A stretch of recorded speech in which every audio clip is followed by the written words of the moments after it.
The revolution seems to be here, comrade. If you're not with us, you're against us. And we are championing the end of racismus. And in order to accomplish that, we have to cancel everything.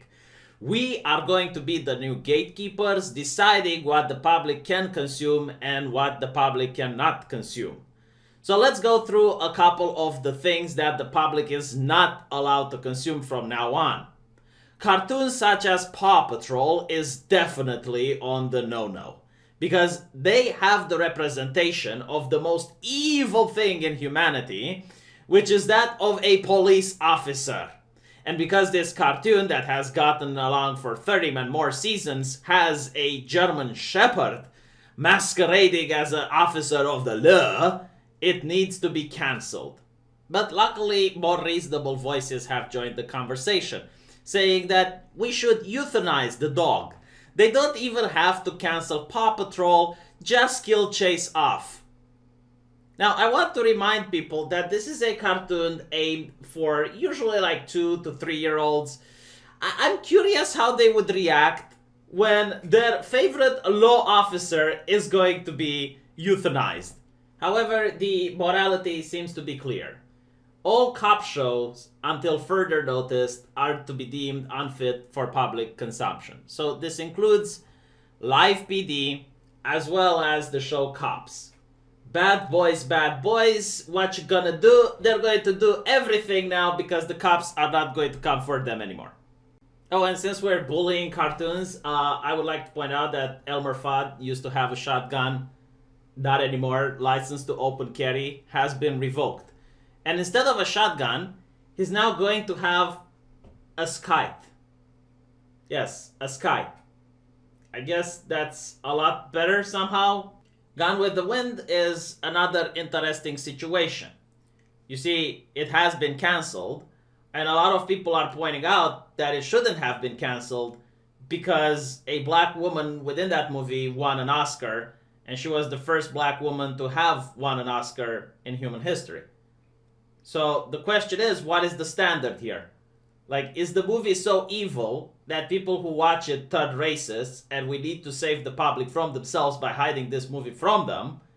Or the moment a black person gets an Oscar in a dangerous movie, the movie stops being dangerous and the public can see it?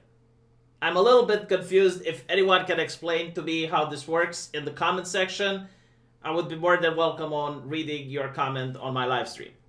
Now, as the BBC tries to figure out if Winston Churchill was a hero or a villain, we're going to be talking about people in the mainstream media that are now losing their jobs. These are left-leaning people who are losing their jobs in droves due to a cancel culture they helped plant the seeds to, and now it's time to sow. CBC host Wendy Measley has recently been fired for repeating the word another person has said.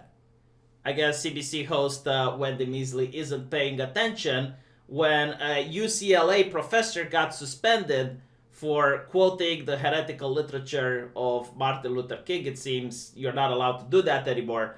And because she wasn't paying attention, she did the same mistake, and now she's out. Because the revolution does not have the time or the tolerance for these people who like to poison the mind of moral and outstanding citizens who need to be protected from harmful opinions, such as the editor at the New York Times, Variety chief editor Claudia Eller, the top editor of Philadelphia Inquirer, and of course, let's not forget the founder of Refinery 29, Christine Barberich.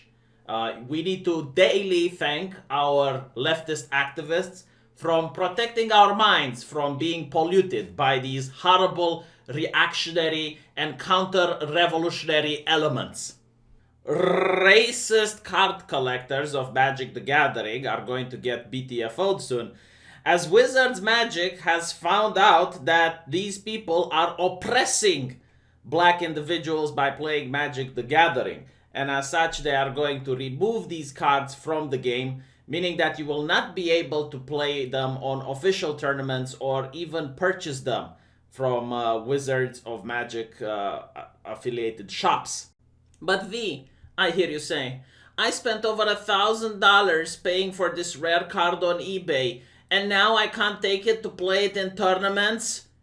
Yes, racist. Yes, you deserve to lose all your money. Do you not understand that because of you and your racist ways, black people are suffering because you are so selfish and you play like a children's card game and you're hurting black people? Thank you, Wizards Magic. Thank you for your kindness and compassion that you finally decided to step in and use your powerful corporate put on these racists to squash them like cockroaches that they are. No, but seriously, can you imagine a world where these companies would not exist? Can you imagine how society would look like without the guidance and the compassion, the unlimited compassion from these for-profit, multi-billion-dollar, multinational corporations? Can you imagine how black people would be treated in America if it wasn't for Wizards Magic? No, seriously, you do not understand. You think I'm joking. You think I'm joking, aren't I? Okay, let me show you. Let me show you some of these vile cards. Look at this. Destroy all black no, seriously, I can't. Just cut it. Cut the feed. Cut the feed. Edward 90, that appears to be in the New Republic of Capitol Hill. They can handle that. Now, don't think the experts are safe from this, because we got a 28-year-old Democratic data scientist which has managed to lose his job for tweeting an article by a biracial Princeton African American Studies scholar, which is suggesting the horrible thing that rioting is politically counterproductive. I love the fact that racists think they can get away just because they quote biracial people as if it matters. Like, you're not supposed to say anything negatively. It doesn't matter if a black person has said it first. It's not okay. Be better. And just because the revolution is busy right now uprooting racism from wherever it is hiding, don't think that it is not vigilant in all and other aspects that makes us be decent and good moral citizens. In other words, a professor says she was dismissed over her views that biological sex trumps transgender identity. And because of that, she loses administrative role. Good. We have no compassion. We have no place in society for such vile ideas. And finally, Tucker Carlson finally got what's coming to him. Several sponsors have pulled out after the efforts of our revolutionary comrades, targeting his advertiser nonstop in order to protect the public from people like him. Go and thank your friendly left activist for his hard work in order to keep you safe and protected from bad man on TV. Because you are utterly incapable of shutting it off.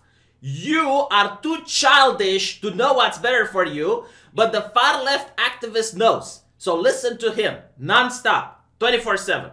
Now, the battle against racism seems to be taken on the streets against an army of stone men. Statues are now being toppled left and right. And if I were to be asked yesterday, is it possible that a Confederate soldier can hurt a black person in 2020, I would have answered no. But it seems that we live in very, very interesting times, and the statue of a Confederate soldier did seem to fall into a crowd of people and injured a black gentleman. On-site witnesses said that pieces of his cranium were visible. I suppose it is a surprise for everybody that the mob does not have the technical skills required in order to take down these stone men in a safe manner. All jokes aside though, out of pure curiosity at this point, can I ask the question, how many more statues have to be destroyed by a mob of people? How many streets need to be renamed? How many books need to be burned? How many cartoons need to be cancelled? How many people need to be fired? And how many businesses need to be set ablaze before racism is fixed? it's a legit question. After all of this hard work by the brave revolutionaries, has society improved, stagnated, or went for the worse? Can we ask this question without like have a serious conversation about it? Like, did these actions from all these people serve to improve or worsen society?